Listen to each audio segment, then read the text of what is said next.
सौभाग्य है कि आज हमारे मध्य बंधु शिखर अग्निहोत्री जी उपस्थित हैं, जो आज और अगले रविवार को 2 सत्रों में विभिन्न विषयों पर व्याख्यान देंगे। शिखर जी एक प्रखर वक्ता हैं और उनकी दिनचर्या बहुत व्यस्त रहती है, परंतु हम उनके अति आभारी हैं कि उन्होंने हमारे अनुरोध को स्वीकार करते हुए पहली बार में ही हमारे लॉज की इन 2 सभाओं में समय देने की हमें सहर्ष अनुमति प्रदान की। बंधु शिखर अग्निहोत्री मूल रूप से लखनऊ के निवासी हैं, जो कि प्रसिद्ध थियोसॉफिस्ट डॉक्टर आई के तैमनी से संबंध रखता है। शिखर जी एक थियोसॉफिकल फैमिली से संबंध रखते हैं। उनकी माता जी श्रीमती वसुमती अग्निहोत्री दीर्घ काल से थियोसॉफिकल सोसाइटी की सदस्य हैं। सौभाग्य से वो भी आज इस मीटिंग को अटेंड कर रही हैं। शिखर जी अपनी माता जी के साथ अनेक स्थानों पर समय समय पर आयोजित होने वाले अध्ययन शिविरों में भाग लेने जाया करते थे और अंततः उन्होंने वर्ष 2008 में थियोसॉफिकल सोसाइटी की औपचारिक सदस्यता ग्रहण कर ली। शिखर जी ने मुंबई विश्वविद्यालय से नॉटिकल साइंस की स्नातक डिग्री लेने के उपरांत 10 वर्ष तक शिपिंग इंडस्ट्री में कार्य किया। तदुपरांत स्वेच्छा से सेवानिवृत्त होकर वह पूर्णकालिक रूप से थियोसफी के प्रचार प्रसार में जुट गए। वर्तमान काल में वह अडियार के प्रशासनिक कार्यालय में अपनी सेवाएं दे रहे हैं और उनकी धर्मपत्नी थियोसॉफिकल सोसाइटी द्वारा स्थापित अडियार थियोसॉफिकल एकेडमी में बच्चों को शिक्षण देने का कार्य कर रही हैं। शिखर जी को इंडियन सेक्शन ने नेशनल लेक्चरर और इंटरनेशनल स्पीकर नियुक्त किया है, जिसके अंतर्गत वह विभिन्न मंचों से अनेक व्याख्यान दे चुके हैं। उन्होंने भारत के विभिन्न शहरों में अनेक चर्चाएं, अध्ययन शिविर एवं सेमिनार्स आयोजित किए हैं और उन्होंने अनेक स्कूल एवं कॉलेजों में छात्र छात्राओं को थियोसफी की शिक्षाओं से अवगत कराया है। इसके अतिरिक्त वह संपूर्ण भारत में, विशेषतया हिमालयन सेंटर भोवाली में नियमित रूप से यूथ कैंप्स आयोजित करते रहते हैं। उनके अनेक लेख Indian theosophist, Dharmapath, wake up India एवं फ्रेंच एंड स्पेनिश सेक्शंस द्वारा प्रकाशित पत्रिकाओं में प्रकाशित होते रहते हैं। वह प्रज्ञा लॉज लखनऊ एवं मैत्री टीओएस ग्रुप लखनऊ के फाउंडर मेंबर और सचिव रह चुके हैं। कोरोना काल में उन्होंने प्रज्ञा सीएस स्टूडियो के नाम से एक यूट्यूब चैनल प्रारंभ किया है, जिसमें बहुत ही सरल भाषा में थियोसॉफिकल शिक्षाओं को हिंदी, अंग्रेजी, स्पेनिश एवं पुर्तगीज भाषा में समझाया गया है। कुछ दिन पूर्व इस चैनल पर वर्ष 2021 का यूनिवर्सल थियोसॉफिकल कैलेंडर प्रकाशित किया गया है, जिसकी ई कॉपी प्राप्त करने के इच्छुक सदस्य शिखर जी से संपर्क कर सकते हैं। शिखर जी की आज की परिचर्चा का विषय अगले मास मनाए जाने वाले महापर्व शिवरात्रि से संबंधित है, जिसका शीर्षक है introduction to Hindu symbolism and mystery of Shivalinga. आप सबों से अनुरोध है कि कृपया अपने माइक्रोफोन्स म्यूट मोड पर रखकर ध्यान पूर्वक इस महत्वपूर्ण एवं सामयिक विषय पर उनके विचारों को सुनने की कृपा करें। उनके इस व्याख्यान की अवधि लगभग 50 मिनटों की होगी, जिसके उपरांत आप उनसे वार्तालाप कर सकते हैं। आज की इस सभा को हम अपने YouTube channel Indraprastha theosophical lodge पर लाइव स्ट्रीम कर रहे हैं। गूगल मीट पर कनेक्ट होने में किसी प्रकार की असुविधा होने पर आप सीधे YouTube पर जाकर भी हमसे जुड़ सकते हैं। उनकी इस चर्चा को हम समाप्त होने के बाद YouTube पर अपलोड कर देंगे, जिसका लिंक सभी सदस्यों को प्रेषित कर दिया जाएगा। अधिक समय न लेते हुए अब मैं बंधु शिखर अग्निहोत्री जी से अनुरोध करूंगा कि वह अपने ज्ञानवर्धक विचारों से हमें लाभान्वित करें। धन्यवाद शिखर जी। धन्यवाद तनेजा जी, वीरेंद्र तनेजा जी, फॉर दिस इनविटेशन। यहाँ आने के लिए जो आपने निमंत्रण दिया, मैं अपनी वार्ता की शुरुआत एक मंत्र के साथ करना चाहूंगा। गुरुर्ब्रह्मा गुरुर्विष्णु गुरुर्देवो महेश्वर गुरु साक्षात् परब्रह्म तस्मै श्री गुरुवे नमः।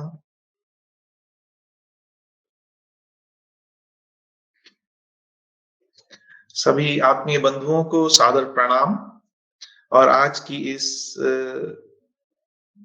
मैं कह सकता हूं ऐतिहासिक मीटिंग, क्योंकि इसकी शुरुआत तनेजा जी के इनविटेशन से हुई थी, लेकिन बाद में उन्होंने हमारी रिक्वेस्ट को एक्सेप्ट कर लिया कि चौहान लॉज कानपुर और प्रज्ञा लॉज लखनऊ भी अपनी ज्वाइंट मीटिंग यहाँ पे कर सकते हैं। तो आज की मीटिंग ये तीनों लॉजेस की कंबाइंड मीटिंग है, जो कि इंद्रप्रस्थ लॉज ने दिल्ली ने ऑर्गेनाइज की है। तो मेरा सौभाग्य है कि यहाँ मुझे सभी आत्मीय बंधुओं के बीच बोलने का अवसर दिया गया है। और अपने विषय की शुरुआत करते हुए सबसे पहले मैं ये कहना चाहूंगा कि जिस भी विषय को हम पढ़ते हैं, हमें उसका महात्म्य समझना जरूरी होता है कि उसकी सिग्निफिकेंस क्या है, वो कितना महत्व का है। क्योंकि जब तक हम किसी चीज का महत्व नहीं समझते, तब तक उसको हम अपने जीवन में अप्लाई नहीं कर पाते हैं। और जब हम किसी चीज का महत्व समझ लेते हैं, तो सत्य में और फिर एप्लीकेशन में, जिसे हम कहते हैं प्रैक्टिकल और थ्योरी में, फिर वो अंतर खत्म हो जाता है। तो इस सब्जेक्ट का introduction to Hindu symbolism and mystery of Shivalinga पे हम लोग बात करेंगे।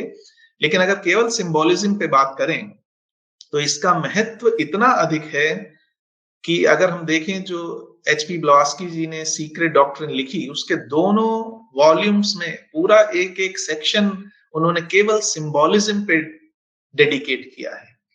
और जो लोग सीक्रेट डॉक्ट्रिन को पढ़ते हैं, उसमें देखेंगे कि कैसे कैसे कौन कौन से सिंबल्स को उन्होंने, जो लगभग हर धर्म के, ऐसा नहीं है केवल हिंदू धर्म के, सभी धर्मों के अलग अलग सिंबल्स, कुछ में सिमिलैरिटी है, कुछ में अलग है, उसको एक्सप्लेन किया है। और वो लिखती हैं खुद कि the study of hidden meaning in every religious and profane legend of whatsoever nation has occupied the greater portion of the present writer's life। उन्होंने अपने जीवन का एक बहुत बड़ा हिस्सा केवल इन सिंबल्स के पीछे जो छिपे हुए मीनिंग है, जो अर्थ हैं, गूढ़ अर्थ हैं, जो एसोटेरिक अर्थ हैं, उसको ढूंढने में अपने जीवन का एक बहुत बड़ा हिस्सा लगाया है। वो चाहे ईस्ट के हों, वेस्ट के हों, डिफरेंट कंट्रीज के हों। और वो ये क्यों लिख रही हैं और ये क्यों उन्होंने लिखा, magnum opus the secret doctrine, ये दोनों के लिए है सिंबोलॉजी को समझना। क्योंकि वो लोग जो सोचते हैं, जैसा कि आज के समय में नास्तिकतावाद या धर्म से विमुखता बढ़ रही है, कि भाई ये तो इसमें जो लिखा है, बाइबल में लिखा है, कुरान में लिखा है, पुराणों में लिखा है, इस जो आजकल की जनरेशन है, जो एजुकेटेड लोग हैं, वो कहते हैं इसमें तो कोई लॉजिक नहीं है, कोई सेंस नहीं है, इसको हम क्यों माने, ऐसे भगवान या ऐसे ईश्वर या ऐसे अल्लाह, ऐसे गॉड पे हम कैसे विश्वास कर लें, जो अलग अलग चीजें उसमें स्ट्रेंज चीजें दी गई हैं। दूसरी ओर वो लोग हैं जो इन किताबों को पढ़ के लिटरली शब्दशः उनका अर्थ को वैसे ही मान लेते हैं। तो उससे दूसरी तरीके की प्रॉब्लम्स जो हम समाज में देखते हैं, और इतने वर्षों से धर्म के नाम पे जितना ज्यादा रक्तपात हुआ है, उतना शायद ही किसी चीज के नाम पे हुआ। तो वो दोनों के लिए लिख रही हैं। वो लिखती हैं कि वो इस बात के लिए कन्विंस्ड हैं कि कोई भी जो माइथोलॉजिकल स्टोरीज हैं, जो पुराणों में, कुरान में, बाइबल में कथाएं हैं, वो केवल फिक्शन नहीं है, कोई कल्पना नहीं है, लेकिन every one of such story has a historical lining to it। यानी हर एक ऐसे इंस्टेंस या कथा के पीछे कुछ ना कुछ कारण है, कुछ ना कुछ ऐतिहासिक तथ्य है, जिसको कि एक खास रूप में, कहानी के रूप में लोगों के साथ शेयर किया गया है। इसलिए उस पे अंधविश्वास कर लेना या उसको नकार देना, दोनों ही सही रास्ते नहीं होंगे। और ये इस लैंग्वेज में जिसमें किया गया है, all this may have been the experience of the past, and these strange records lie embedded in the mystery language of prehistoric ages, the language now called symbolism। उस समय के लोगों ने जो जिस भाषाओं में इसको लिखा, कहानियों के फॉर्म में, उसी को आज की भाषा में हम सिंबोलिज्म कहते हैं। और इसका महत्व ये है कि आज अगर हम पढ़ें या इसमें गहरे में जाएंगे, तो हम देखेंगे कि ये एक ऐसा विषय है जो हमारे जीवन को 180 डिग्री दिशा परिवर्तन करने की सामर्थ्य रखता है। चीजों के प्रति हमारा नजरिया, स्पेशली जो धर्म या जो डिवोशन या पूरा एक जो संसार है धर्म के नाम पर, उसके बारे में अगर हमारा विजन क्लियर हो जाए तो हमारे जीवन में एक 180 डिग्री का दिशा परिवर्तन हो सकता है। और अगर हम देखें तो ये सिंबॉलिज्म की जो लैंग्वेज है ये इतनी यूनिवर्सल है कि इसको हम हर धर्म की पवित्र पुस्तकों में देख सकते हैं, वो चाहे बाइबल हो, कुरान हो या पुराण हो या और धर्मों के पवित्र ग्रंथ हो, उन सब में उसमें हम लोग देख सकते हैं। तो इस तरीके से ये आज जो हम लोग करने जा रहे हैं वो एक तरीके से थियोसॉफिकल सोसाइटी का जो सेकंड ऑब्जेक्टिव है, study of comparative religion, philosophy and science, उसको पढ़ के, उसको स्टडी करके कैसे हम उसके फर्स्ट ऑब्जेक्टिव तक पहुंचे, यूनिवर्सल ब्रदरहुड, और थर्ड ऑब्जेक्टिव तक पहुंचे कि मनुष्य में भी अंतर्निहित शक्तियां हैं और प्रकृति जो है वो अनएक्सप्लेन्ड लॉज ऑफ नेचर जो है उनको हम लोग जाने। इसका बहुत सिंपल सा एग्जांपल है, जैसे भगवत गीता में हम लोग पढ़ते हैं, या उसका एक एक्सोटेरिक एस्पेक्ट है और एक एसोटेरिक एस्पेक्ट है। भगवान कृष्ण कहते हैं कि जो मुझे प्रेम से पत्रम पुष्पम फलम तोयम अर्पित करता है तो भी मैं उससे प्रसन्न हो जाता हूं। वो एक बात अलग है, लेकिन अगर इसको हम थोड़ा सा एसोटेरिक या हेल्थ एस्पेक्ट से जोड़ के देखें तो ये बिल्कुल हमें नेचुरोपैथी का साइंस बता रहे हैं कि हमारे अंदर जो कृष्ण तत्व है, जो प्राण है,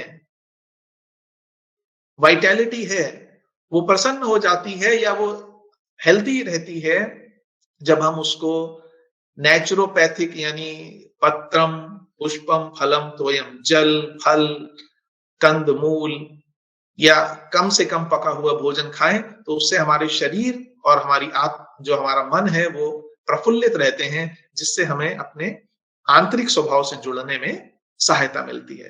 तो हर चीज को अगर हम देखें, भगवान कृष्ण ये नहीं चाहते होंगे कि कोई उन पे जाके चढ़ाए कोई चीज तो वो प्रसन्न हो जाएंगे, या वो अब नहीं चढ़ाएगा तो प्रसन्न हो जाएंगे, लेकिन जो कृष्ण चेतना है जो हम सब में व्याप्त है, वो अगर हम इस तरह के लाइफस्टाइल को अपनाते हैं तो वो प्रफुल्लित रहती है। इसी तरह बहुत सारे चीजों के हम लोग अर्थ निकाल सकते हैं, लेकिन आज हम लोग के पास समय जो है 50 मिनट्स का, मुझे लगता है शायद इसमें कवर हो पाए या नहीं, लेकिन मैं कोशिश करूंगा और बाद में हम लोग कुछ उस पर डिस्कशन भी कर सकते हैं।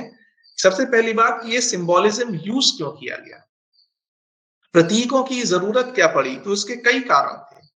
पहला कारण यह कि to safeguard the truth from landing getting into the hands of unworthy, जिसे कहा जाता है अपात्र जो है,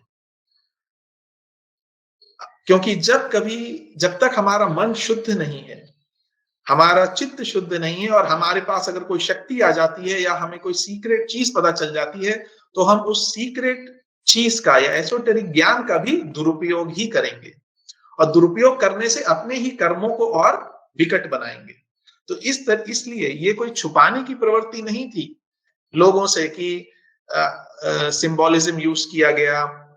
लोग कहते हैं ना कि डायरेक्टली क्यों नहीं बता दिया गया, तो पहला reason, one of the reasons most likely was कि ताकि ये अपात्र के हाथ में ना चला जाए, या वो लोग जो उसका दुरुपयोग कर सकते हैं उसके हाथ में ना चला जाए। और इसीलिए सीक्रेट डॉक्ट्रिन भी कंप्लीट नॉलेज नहीं है। जो सीक्रेट डॉक्ट्रिन जो मैडम एचपी ब्लावस्की ने लिखी है, वो कहती हैं कि ये तो केवल एक पहली कुंजी है इस सिंबॉलिज्म के लिए समझने में, और उसमें भी उन्होंने बिल्कुल क्लियर कट नहीं लिख दिया है कि हम पढ़ें और उसको बस समझ लें, नहीं, उसमें हर जगह पे एचपी ब्लावस्की जी ने ब्लैंक्स छोड़ दिए हैं कि आप अपनी इंट्यूशन, अपनी प्रज्ञा को डेवलप करिए, और ये यहाँ तक हमने आपको दिखाया है, इसके आगे आप अपने चिंतन, मनन और निधिध्यासन से खोज करिए। और ये सीक्रेट डॉक्ट्रिन उन लोगों के लिए लिखी गई जो इस प्रकार के ज्ञान को रिसीव करने के लिए, जो ह्यूमैनिटी थी, कुछ लोग अपने मेंटल प्लेन पे वो रेडी थे। दूसरा सिंबॉलिज्म यूज करने का कारण ये था उन लोगों के लिए कि जो लोग कुछ डेवलप थे, लेकिन एक तो बात होती है जिसे हम कहते हैं कि स्पून फीडिंग करना। जब हम किसी को स्पून फीडिंग करते हैं तो हम उसको उसकी ग्रोथ नहीं करते हैं, हम एक्चुअली उसकी ग्रोथ में बाधा डाल रहे हैं। जब तक व्यक्ति खुद परिश्रम से किसी चीज को नहीं प्राप्त करता है, तब तक उसके लिए वो चीज उतनी महत्व की नहीं होती। इसीलिए कहा गया है एडेप्ट बिकम्स। एडेप्ट कोई ऑटोमेटिकली या चमत्कारिक रूप से नहीं पैदा हो जाता है। जो सिद्ध संत हैं या सिद्ध जन है, महात्मा हैं, वो भी अपने एफर्ट से इस ज्ञान को प्राप्त करते हैं। तो इसीलिए जो कि लोग तैयार थे, अपनी प्रज्ञा जिनकी इतनी डेवलप थी कि वो इन सिंबल्स को समझ के उसके गहन अर्थ को प्राप्त कर पाए, उनके लिए सिंबोलिज्म यूज किया गया, जिसे हम कहते हैं समझदार को इशारा ही काफी होता है। वो लोग जो उस जंप को लेने के लिए तैयार थे, पर्सनल से इम्पर्सनल की ओर। और तीसरा रीजन, करुणा के लिए उन लोगों के प्रति, उस मानवता के प्रति जो उस समय इतनी विकसित नहीं थी मेंटली और इंटेलेक्चुअली, कि वो सीधे सीधे इन गूढ़ तथ्यों को, रहस्यों को समझ पाए। तो क्या उनको छोड़ देते कि नहीं भैया अभी आप इतने डेवलप नहीं है, आप जब बाद में डेवलप होइएगा तब हम आपको ज्ञान देंगे? नहीं, करुणावश उनके लिए भी ये व्यवस्था की गई कि नहीं ठीक है, अभी ये मानवता इतनी डेवलप नहीं है, लेकिन उसको भी कुछ कॉन्क्रीट फॉर्म में, यानी रूप फॉर्म में, अरूप और रूप फॉर्म में कुछ ऐसा टेंजिबल कुछ दिया जाए कि उसका कम से कम आधार तो नहीं लूज हो, फाउंडेशन तो एक बने। जैसे अगर हम, छोटा बच्चा है, क्लास में, स्कूल में नया नया जाता है, तो सीधे थोड़ी हम उसे एल्जेब्रा, मैथमेटिक्स में या शेक्सपियर लिटरेचर में या संस्कृत में कालिदास पढ़ाने लगते हैं। पहले तो हम उसको धीरे धीरे डेवलप करने के लिए टूल्स देते हैं। धीरे धीरे फिर वो लैंग्वेज समझता है, नंबर समझता है। जब वो एक लेवल पे आता है, जब उसकी इंटेलेक्ट इतनी डेवलप हो चुकी होती है कि वो डीप में जा सके, तब उसे गहन सब्जेक्ट्स को पढ़ाया जाता है। लेकिन अनफॉर्चुनेटली या फॉर्चुनेटली कहिए या डिवाइन प्लान कहिए, कि जो सिंबल्स हमें दिए गए किसी भी धर्म के हों, हम उन्हीं सिंबल्स को सत्य मान के उनसे जुड़ गए। और जब हम सिंबल को ही सत्य मान लेते हैं, तब हमारी प्रगति रुक जाती है और वो हमारा जो विश्वास है फिर अंधविश्वास में बदल जाता है। और ये बहुत जरूरी पॉइंट है कि हम ये समझें कि अगर कोई हमें उंगली से चांद या सूर्य या कोई चीज दिखा रहा है, तो हम उंगली को ही वो सत्य ना मान लें। हमारे घर में अगर हिमालय की एक बहुत सुंदर पेंटिंग या पिक्चर लगी हुई है, अगर हम उस पेंटिंग या पिक्चर को ही वास्तविक हिमालय समझ लें, तो क्या कभी हम वास्तविकता में हिमालय जाने के लिए इंस्पायर हो पाएंगे? नहीं, हम सोचेंगे नहीं यही पिक्चर हिमालय है।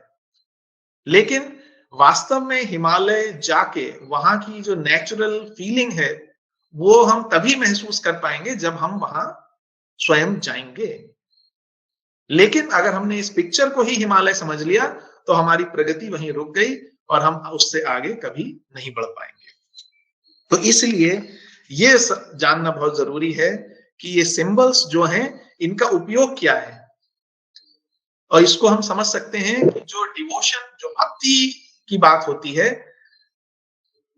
भक्ति, क्योंकि ये मुझे लगता है कि जो हम लोग स्वयं को भक्ति के डिफरेंट सोपान्स पे अगर ले जाएं, तो जो बिगिनर है भक्त, उसके लिए वो जो आइडल है, जो मूर्ति है, जो इमेज है, उसकी पूजा ही सबसे बड़ी चीज है। और अगले स्टेप पे जब वो जाएगा, तो फिर उस आइडल, उस मूर्ति या इमेज के साथ जो गुण जुड़े हुए हैं, एट्रीब्यूट्स, वो उसके प्रति डिवोटेड होगा और वो गुण उसमें आने लगेंगे। और जो फाइनल स्टेप है, जिसे हम कहते हैं कि इष्ट देवता के दर्शन हो जाना, वो एक्चुअली इष्ट देवता और कोई बाहर नहीं है, क्योंकि इष्ट देवता में भी वही तत्व है जो हमारे अपने अंदर तत्व है। और इष्ट देवता का जो तत्व है, जो आत्मिक तत्व है, जो हायर सेल्फ है, वो एक्चुअली अपने दर्शन हो जाना ही भक्ति की परिपूर्णता है। और इसीलिए हमें भक्ति या डिवोशन शब्द का रियल अर्थ समझना होगा, जिसे शंकराचार्य जी ने विवेक चूड़ामणि में बहुत क्लियरली लिखा है कि among the things conducive for liberation alone holds the supreme place is devotion। यानी भक्ति जो है, डिवोशन जो है, वो मुक्ति का एक सबसे इंपॉर्टेंट और बहुत ही इजी साधन है। लेकिन भक्ति का मतलब क्या है? भक्ति का मतलब वो कहते हैं the seeking after one's real nature is designated as devotion. यानी अपने आत्म स्वरूप पर ध्यान करना ही भक्ति है। ठीक है, हम पहले क्योंकि अभी हम उस एब्स्ट्रैक्ट थिंग को, अरूप चीज को नहीं पकड़ पा रहे हैं, तो हमने एक मूर्ति बनाई, वो चाहे जीसस की हो, चाहे 786 हो, चाहे गुरु देव की हो, चाहे विष्णु जी की हो, किसी की भी मूर्ति हो, हमने एक बाहर एक मूर्ति बनाई। और इसीलिए उपासना और पूजा में अर्थ है, उपासना का अर्थ है पास बैठना। और जब हम उस मूर्ति के पास बैठते हैं, केवल पूजा करने के लिए नहीं, कुछ मांगने के लिए नहीं, बल्कि उस पर ध्यान करने के लिए, तो साथ ही हम उसके गुणों पर, जो गुण उस इमेज से, उस आइडल से अटैच्ड हैं, उन पर ध्यान करना शुरू करते हैं। उन पे ध्यान करते करते हम धीरे से कॉन्क्रीट से एब्स्ट्रैक्ट में जाते हैं। और कॉन्क्रीट से एब्स्ट्रैक्ट में जाने का मतलब है, ये बहुत गूढ़ चीज है, कॉन्क्रीट मतलब बहुरूप और एब्स्ट्रैक्ट मतलब यूनिटी। इसीलिए हायर माइंड और लोअर माइंड में ये अंतर बहुत इंपॉर्टेंट है। जैसे अगर हायर माइंड क्या है, अगर मैं कहूं कि शब्द कार की डेफिनेशन, जिसमें 4 पहिए हो और एक बॉडी हो, उसको हम कार कह देते हैं। लेकिन जैसे ही हम कहें नहीं, इस कंपनी की पेट्रोल मॉडल ये कार, तो क्या हुआ, हमने एक रूप दे दिया उसे, पर्टिकुलर रूप, कंपनी का नाम, पेट्रोल मॉडल और ये रूप। अब इस तरीके के मॉडल संसार में कितने होंगे? Millions, billions. कितनी सारी तो कार कंपनियां हैं, कितने सारे उनके मॉडल्स हैं, फिर उनके पेट्रोल डीजल वेरिएंट, फिर इलेक्ट्रिक वेरिएंट भी आ रहा है। लेकिन सबका रूट विचार क्या है? कार की एक डेफिनेशन। तो कार की जो डेफिनेशन है वो है एब्स्ट्रैक्ट थॉट। लेकिन जो जैसे ही हम मॉडल पे आए, वो हुआ कॉन्क्रीट। तो हम देखें कैसे एक विचार जो है वो कॉन्क्रीट लेवल पे आते ही असंख्यों रूप ले लेता है। तो जैसे जैसे हम कॉन्क्रीट से एब्स्ट्रैक्ट की तरफ जाएंगे, हम यूनिटी की तरफ जाएंगे। और यही कारण है, ये जो मूर्तियां, ये इमेज हमारे सामने हैं, जिनको हम रेवेयर करते हैं, या मंदिर बनाए गए, मस्जिद बनाए गए, वो कुछ मांगने के लिए नहीं बनाए गए, वो वहां जाके ध्यान करने के लिए बनाए गए। ठीक है, उन मूर्तियों में इतने सारे लोग लगातार आ रहे हैं, सबके थॉट से वो मूर्ति में भी अपनी एक कॉन्शियसनेस है। तो उस मंदिर में जाके जब हम परिक्रमा करते हैं, तो कभी हम सोचते हैं कि परिक्रमा का अर्थ क्या है, हम क्यों परिक्रमा कर रहे हैं मूर्ति की? वो मूर्ति की परिक्रमा करने का अर्थ है, पहली बात तो वो मूर्ति हमारे ही हायर सेल्फ का एक प्रतीक है, और हम उसकी परिक्रमा कर रहे हैं, अर्थात हम उसको अपने जीवन के सेंटर में रख रहे हैं। सुबह से लेकर रात तक हम जो भी काम कर रहे हैं, वो तत्व, वो आत्मिक तत्व जो है, वो हमारे हर काम के सेंटर में है। हम कभी उसको भूल नहीं रहे। और इसीलिए ये जो छोटे छोटे चीजें हैं, रिचुअल्स हैं, जो उनके पीछे का जो सिंबॉलिज्म है, उसको अगर हम समझेंगे, तो मैं अभी आगे आता हूं कि कई बार इस अध्ययन को हम करते क्यों नहीं है। इस प्रकार का अध्ययन हालांकि एज ए थियोसॉफिस्ट हमें सबसे प्रथम करना चाहिए, क्योंकि तभी हम अपने अपने धर्म को अच्छे से जान पाएंगे। लेकिन हम इसको करते क्यों नहीं है? एक कारण उसके पीछे हो सकता है डर। किस बात का? कि हम कितने गहरे से हमारे मन में ये चीजें बैठी हुई हैं कि हमें ये बताया गया है कि अगर आप इस तरीके का अध्ययन करेंगे तो आप अपने इष्ट देव का अपमान कर रहे हैं, या आपका जो डिवोशन है उसको, भक्ति को आप कम करके आंक रहे हैं। स्पेशली जो डिवोशनल नेचर के लोग हैं, इसीलिए मैंने ये डिवोशन का मीनिंग शेयर किया सबके साथ, जो आदि शंकराचार्य ने दिया है कि डिवोशन का वास्तविक अर्थ क्या है। या कई बार इसका अध्ययन हम लोग इसलिए नहीं करते हैं क्योंकि जैसा कि मैंने बताया कि कई बार इसको एक पाप की श्रेणी में भी रख दिया जाता है। कुछ धर्म हैं जहां इस तरीके का अध्ययन करने का मतलब है कि आप एक पाप कर रहे हैं, आप क्वेश्चन कर ही नहीं सकते कि भाई ये गॉड, अल्लाह या देवी देवता हैं, तो आप प्रश्न की वहां जगह ही नहीं है। लेकिन थियोसॉफी में या वास्तविक जो धर्म है, सनातन ज्ञान है, उसमें स्पिरिट ऑफ इंक्वायरी को सर्वोच्च स्थान दिया गया है। जितने भी देखिए, यो अष्टावक्र गीता हो, कृष्ण अर्जुन संवाद, भगवत गीता हो, योग वशिष्ठ हो, सब क्वेश्चन आंसर पे बेस्ड है। क्वेरी कर रहा है व्यक्ति और उसका आंसर आ रहा है।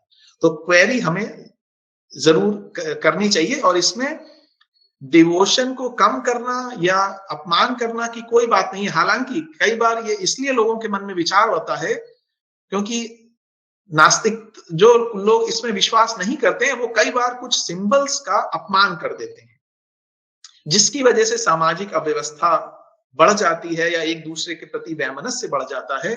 लेकिन इसीलिए हमें ध्यान रखना चाहिए कि ये जो बातें हम कर रहे हैं, ये हम बहुत ही संवेदनशीलता के साथ, बहुत ही सहजता के साथ, बहुत ही श्रद्धा के साथ करें, क्योंकि इस अध्ययन के लिए हमें इन सब की आवश्यकता पड़ेगी। ये अध्ययन हमें ओपन माइंड के साथ, थियोसॉफी में जो हम लोग गोल्डन स्टेयर्स पढ़ते हैं, ओपन माइंड के साथ, ईगर इंटेलेक्ट के साथ और अनवेल्ड स्पिरिचुअल परसेप्शन के साथ, और finally a constant eye to the ideal of human progression and perfection के साथ करना पड़ेगा। ये बहुत इंपॉर्टेंट है, constant eye to the ideal of human progression and perfection, क्योंकि यही वो कुंजी है जिसके माध्यम से हम देखेंगे या अध्ययन करेंगे कि जिन्हें हम देव, देवी, देवता या गॉड भी कह रहे हैं, वो भी इस प्रोग्रेशन और परफेक्शन के ही रिजल्ट हैं। वो भी कभी हम आपकी तरह मनुष्य थे और आज इस स्थिति में हैं कि वो पूरी मानवता को गाइड कर रहे हैं। और इसीलिए इस अध्ययन को अवॉइड करने के बजाय रियलिटी तो ये है कि जब हम अपने विश्वासों के पीछे छुपे हुए वैज्ञानिक कारण को समझ लेंगे या समझ लेते हैं, तो क्या हमारा डिवोशन कम होगा या बढ़ जाएगा? ये प्रश्न अक्सर मुझे लगता है पूछना चाहिए। अगर हमें बताया गया तुलसी की पूजा करनी है और तुलसी को अपने आंगन में लगाना है, तो हम एक उसको मान ले रहे हैं कि हाँ भैया सब लोग लगाते हैं और ऐसा धर्म में कहा गया है, और जो लोग नहीं मानते हैं उसको नहीं लगाते हैं।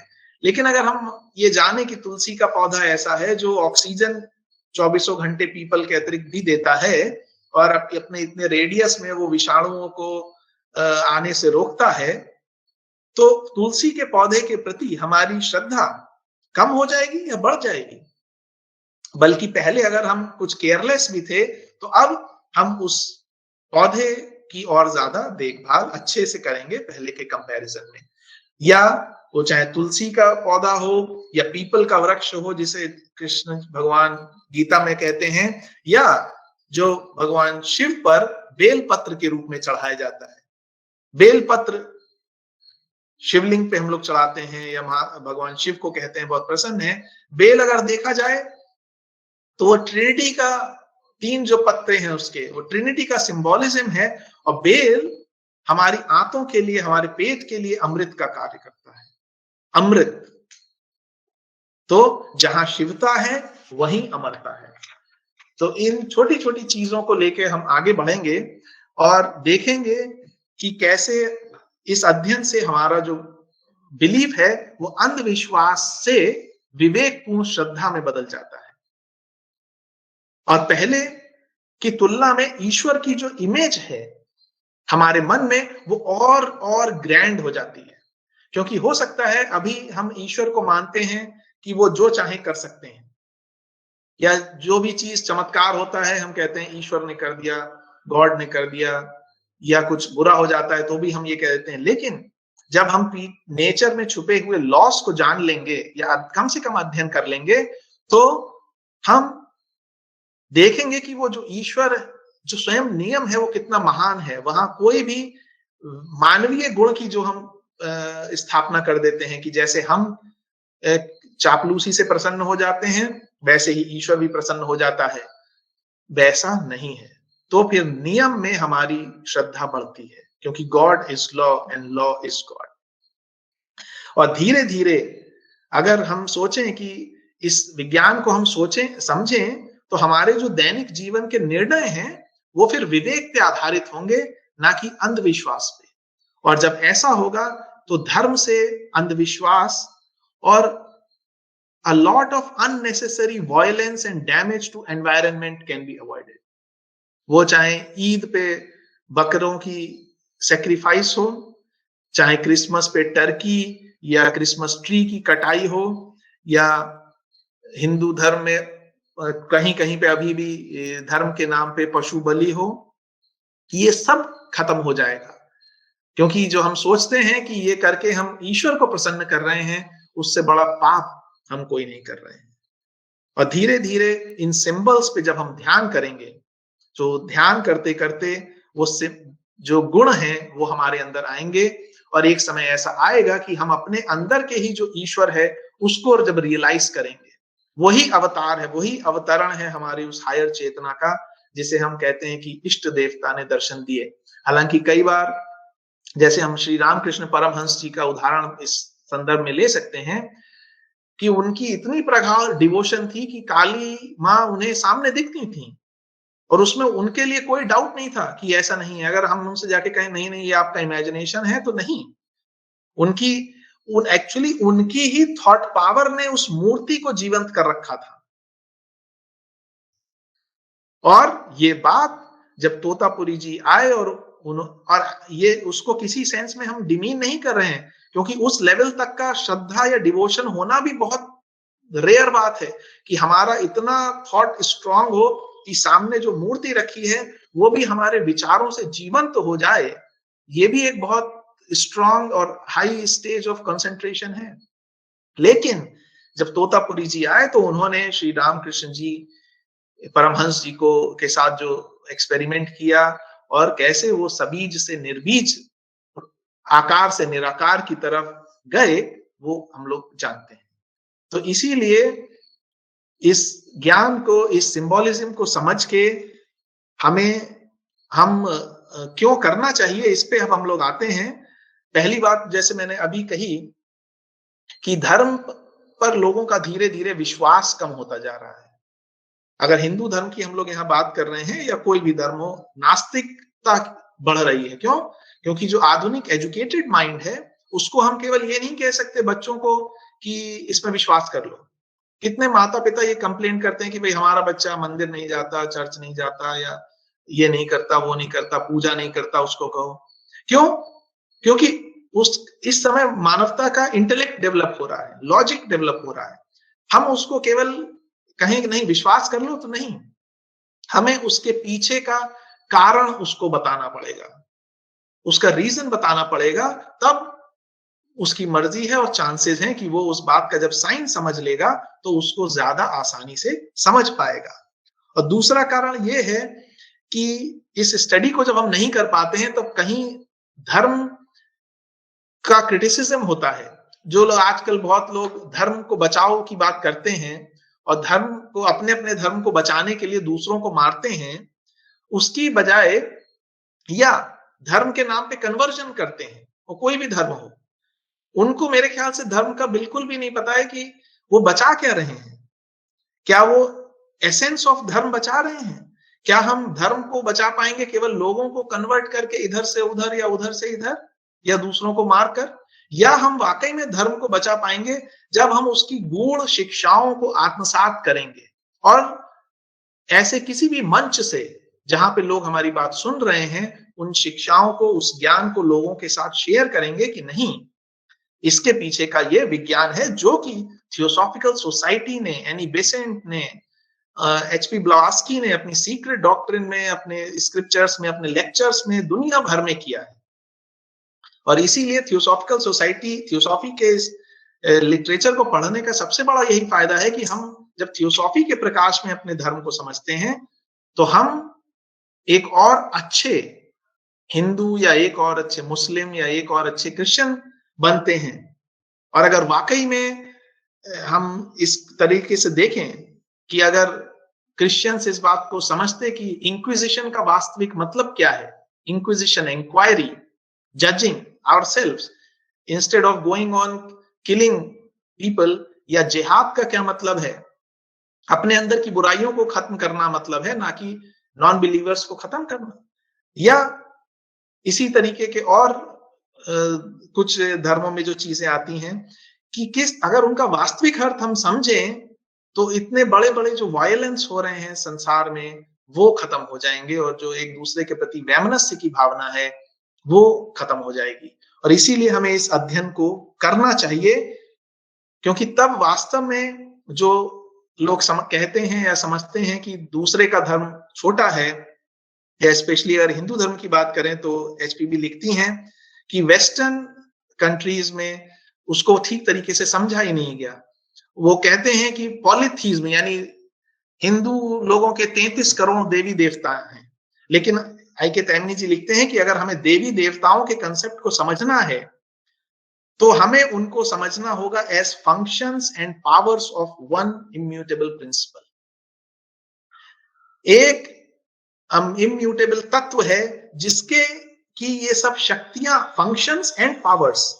फंक्शन, जैसे अगर हम इलेक्ट्रिसिटी को लें, इलेक्ट्रिसिटी एक पावर है और उसके अलग अलग फंक्शंस हैं। वो बल्ब में आती है तो लाइट देती है, एसी में जाती है तो ठंडक देती है, पंखे में जाती है तो हवा देती है। तो इलेक्ट्रिसिटी एक पावर हो गई और अलग अलग जो चीजें हैं वो उसके फंक्शंस हो गए। ये दोनों कंबाइंड रूप से उस परम सत्ता के एक्सप्रेशन से हैं जो कि जिसे हम पर ब्रह्म कहते हैं। और इन शक्तियों की आवश्यकता क्या है इस मैनिफेस्टेड संसार को चलाने के लिए? हमें लाइट चाहिए तो हमने बल्ब ऑन कर लिया, हमें हवा चाहिए तो हमने पंखा चला लिया। और इसीलिए एचपी ब्लावास्की भी इसको कहती हैं, मैं उनको कोट करता हूं, वो कहती हैं universal myth, personification of powers, divine and cosmic, primary and secondary, and historical personages of all the now existing religions are to be found in 7 chief deities and their 33 crore correlations of Rig Veda. Those 7 with the odd million are the rays of one boundless unity. बहुत clearly वो कह रही हैं। अगर हम देखें तो हमें केवल एक कंट्री को चलाने के लिए देखें अगर, तो प्रेसिडेंट एक है, प्राइम मिनिस्टर एक है, उसके बाद कैबिनेट है, कैबिनेट के बाद पार्लियामेंट है, पार्लियामेंट के बाद लेजिस्लेटिव असेंबलीज हैं, फिर कमिश्नरीज हैं, म्यूनिसिपैलिटीज हैं, पंचायत हैं। तो इस एक कंट्री केवल चलाने के लिए हमें इतने सारे फंक्शंस और ऑफिशियल्स चाहिए। तो सोचिए इस ब्रह्मांड को चलाने के लिए हमें कितने सारे ऑफिशियल्स चाहिए होंगे। लेकिन ये सारे ऑफिशियल्स जो हैं वो functions and powers of one God हैं, लेकिन हम लोग उनको मानवीकृत कर देते हैं, पर्सोनिफाई कर देते हैं। अगर हम इलेक्ट्रिसिटी को एक देवी बना दें तो हम उसकी पूजा करने लगेंगे, या इंटरनेट को अगर हम एक देवता बना दें और एक इमेज कर दें कि उसके वो पूरे वर्ल्ड को जोड़े हुए है इंटरनेट, और इंटरनेट नाम का कोई देवता है। हालांकि ये बात हमें हास्यास्पद लग सकती है, लेकिन हो सकता है अगर आज हम इसको शुरू करें तो आज से हजारों साल बाद ये वाकई में एक सत्य हो जाएगा। लेकिन अगर इंटरनेट देखें, इलेक्ट्रिसिटी देखें, हीट देखें, ये केवल पावर्स हैं और फंक्शंस हैं जो कि इस जगत को चलाने के लिए चाहिए। और जिन्हें हम देवी या देवता कहते हैं, डिवाइन ओरिजिन, उनके बारे में बहुत स्पष्ट एचपीबी लिखती हैं कि जो स्क्रिप्चर्स में देवी देवता हैं और जिन्होंने, या कहते हैं कि जैसे ब्रह्मा जी से हमें ज्ञान प्राप्त हुआ ऋग्वेद, या मोहम्मद साहब को डिवाइन रिविलेशन हुआ, या जीसस को डिवाइन रिविलेशन हुआ, तो वो कहते हैं divine revelation does not mean anthropomorphic God, कि ये ब्रह्मांड है और इसके दूर कहीं कॉस्मोस में एक भगवान बैठे हैं और वो इसको कंट्रोल कर रहे हैं, नहीं। जो कि but as we understand, and a language and a system of science imparted to the early mankind by a more advanced mankind or humankind, so much higher as to be divine in the sight of the infant humanity. यानी उस समय की मानवता के समक्ष वो लोग जिन्होंने ये ज्ञान दिया, जो कि दूसरे ग्रहों से भी आए हुए थे, और उसमें कोई सुपरनैचुरल बात नहीं है, दूसरे ग्रहों से भी लोग यहाँ आते हैं, इसका अलग अलग पुराणों में और अलग अलग रूपों में वर्णन है, लेकिन वो हमारी अपेक्षा इतने इवॉल्व थे कि हमारे लिए वो ऑलमोस्ट एक भगवान की तरह थे। जैसे अगर हम चींटी का एग्जाम्पल लें, चींटी, तो चींटी के लिए मनुष्य एक भगवान है, होगा। अगर वो कभी देख पाए कि भाई मेरे सामने ये कौन आ गया और उसने हल्का सा पानी डाल दिया मेरे चींटी के घर में तो बाढ़ आ गई, या हल्के से उंगली से चींटी का घर गिर गया, या हमने जोर से पैर रख दिया तो हलचल होने लगी और उसका जो हफ्तों का जो कार्य था वो टूट गया। जैसे हम लोग कहते हैं जीवन में हमारी एक 60-70 साल 80 साल की लाइफ में चीजें होती हैं, हम कहते हैं भगवान ने कर दिया, या भगवान ने ऐसा कर दिया, वैसा कर दिया। लेकिन ऐसा, जैसा कि अभी हम लोगों ने बात की है, कि कोई ऐसा व्यक्ति बीइंग नहीं है जो इसको चला रहा है अलग से, बल्कि जैसा हमने ओपनिंग प्रेयर से शुरुआत की थी, O hidden life vibrating in every atom, O hidden light shining in every creature, O hidden love embracing all in oneness. तो ऐसा कैसे हो सकता है कि वो इस ब्रह्मांड से अलग कहीं बैठा हो? वो एक्चुअली इस ब्रह्मांड के और इससे परे जो कुछ भी है हर कण कण में समाया हुआ है। दैट इम्यूटेबल प्रिंसिपल, जिसको हिंदू धर्म में परब्रह्म कहा गया है, या आइन सॉफ कहा गया है कबालिस्ट में, या कुछ गॉड या गॉड हेड, या और कुछ नाम अलग अलग धर्मों में कहे गए हैं। तो इसलिए ये स्टडी हमारे लिए बहुत जरूरी है, क्योंकि ये हमारे मन से काफी सारे विचारों को दूर करती है और मान्यताओं को दूर करती है, जिनको हम बिना सोचे समझे फॉलो करते हैं। और यहाँ हम लोग इसको किसी को कन्विंस करने की बात नहीं कर रहे हैं, क्योंकि थियोसॉफी में freedom of thought is the first fundamental concept. तो अगर यहाँ केवल एक चिंतन के लिए मटेरियल शेयर किया जा रहा है कि हम उस पर अपना चिंतन करें, मेरी बात को ना मान लें, एचपी ब्लावस्की की बात को ना मान लें, महात्माओं की बात को ना मान लें, किसी की बात को ना माने, लेकिन अगर लॉजिकली कुछ तथ्य या कुछ प्रिंसिपल या थ्योरी हमारे सामने रखी जा रही है तो हम उस पर चिंतन अवश्य करें। इसीलिए मैंने कहा इस चिंतन को ही कई बार पाप की संज्ञा दे दी जाती है, जबकि ऐसा नहीं है, क्योंकि इंक्वायरी तो स्पिरिट ऑफ रिलीजन है। और फाइनली इस अध्ययन को हम लोग नहीं करते हैं, उसका जो कारण है और क्यों हमें करना चाहिए, उसका एक कारण है हमारी निर्भरता। क्योंकि अभी हम अपने सारे चीजों को ईश्वर पर, भगवान पर, गॉड पर डाल देते हैं। कुछ भी होता है ठीक है, हमारी डेस्टिनी है या जो भी है, लेकिन जैसे ही हम इसके रूट में जाने लगते हैं हमें धीरे धीरे समझ में आने लगता है कि जो भी चीज हो रही है उसके केवल और केवल रिस्पॉन्सिबल हम हैं। वो चाहे कलेक्टिवली एज एन इंडिविजुअल हो या कलेक्टिवली एज ह्यूमैनिटी हो। कोरोना भी भगवान ने नहीं दिया, वो मानवता के ही कर्मों का परिणाम है। जो फ्लड्स, जो प्राकृतिक आपदाएं आती हैं, भगवान नहीं देते हैं, वो हमारे ही थॉट्स का फ्रैक्टिफिकेशन है जो होता है। और इसीलिए या तो हम इस तरीके का तरीका अपनाएं कि हम इन सिंबॉलिज्म्स को पढ़ें और उसके पीछे के विज्ञान को समझें, या जैसा जय कृष्णमूर्ति कहते हैं कि हम इन सभी को एक सिरे से नकार दें और अपने माइंड को पूरा इनोसेंट फ्री कर लें इन चीजों से। लेकिन वो चीज और फिर अपने अंदर जाके सत्य को जानने की कोशिश करें, वो तरीका कुछ लोगों को मुश्किल लग सकता है, क्योंकि हमारी जो ये कंडीशनिंग है धर्म की, या हमारी वो एक जन्म की नहीं है, वो जन्म जन्मांतरों की है, और वो इतनी गहरी हमारे अंदर बैठी है कि अगर हम उसको कहें कि नहीं हमने इसको हटा दिया, अब हम फ्रेश माइंड से पढ़ रहे हैं, तो ऐसा मुश्किल होता है। लेकिन इसके विज्ञान को जब हम समझेंगे या समझने की कोशिश करें तो हम वहां पे जा सकते हैं। और समय तो बहुत हो रहा है, लेकिन मैं क्विकली अब आगे चलता हूं कि व्हाट इज सिंबोलिज्म।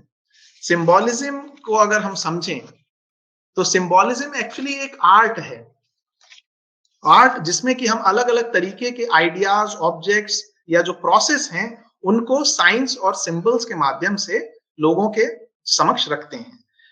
लेकिन यहाँ पे चूंकि हम रिलीजन की बात कर रहे हैं तो यहाँ पे सिंबोलिज्म का अर्थ होगा कि वो एक ऐसी आर्ट है जिसके माध्यम से हम रिलीजन और फिलॉसफी की जो शिक्षाएं हैं उनको लोगों के सामने इस तरीके से रखते हैं कि एक आम आदमी भी उसको कुछ ना कुछ हद तक समझ सके।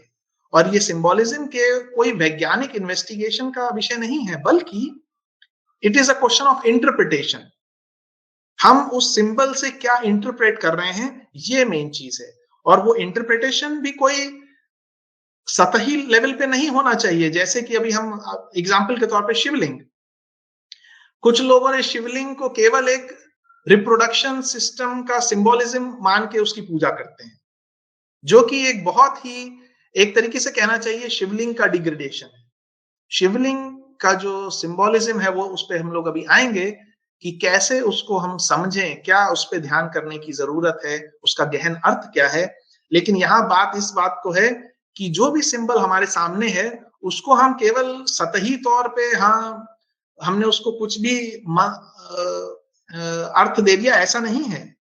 कॉमन सेंस, अध्ययन, इंट्यूशन के आधार पे जब हम किसी सिंबल को अध्ययन करते हैं तब उसका जो ट्रू इंटरप्रिटेशन है इंट्यूशन के माध्यम से वो हमारे सामने प्रकट होता है और तब हम उसको लोगों के साथ शेयर करते हैं। क्योंकि जिन लोगों ने ये सिंबल बनाए थे मानव जाति के लिए, उनके मन में स्पेसिफिक आइडियाज थे प्रत्येक सिंबल से रिलेटेड, और जब हम उन आइडियाज को कैच करते हैं तो हम उसको वाकई में समझते हैं। लेकिन इससे पहले हम लोग शिवलिंग में आगे जाएं, थोड़ा सा इंफॉर्मेशन और है कि सिंबल भी दो तरीके के होते हैं, स्टैटिक और डायनेमिक।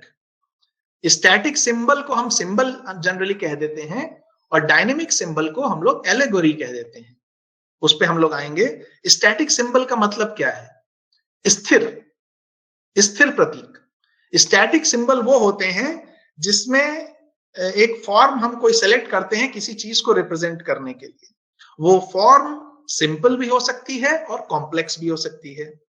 उस फॉर्म के माध्यम से हम कोई पर्टिकुलर शक्ति, पर्टिकुलर फंक्शन, कोई पर्टिकुलर नियम को एक एक करके भी एक्सप्रेस कर सकते हैं या इंटीग्रेटेड फॉर्म में भी एक्सप्रेस कर सकते हैं। वो चाहे लोटस का सिंपल सिंबल हो या भगवान शिव का जो मूर्ति जिसे हम अक्सर देखते हैं वो एक इंटीग्रेटेड सिंबल हो, उस पर भी हम लोग बात करेंगे। लेकिन स्टैटिक सिंबल की एक महत्वपूर्ण बात यह है कि इसमें समय और स्पेस में कोई मूवमेंट नहीं होता है। वो केवल एक सिंबल है अपने आप में स्थिर। आप उस पे ध्यान करके अपने गहन अर्थ निकाल सकते हैं।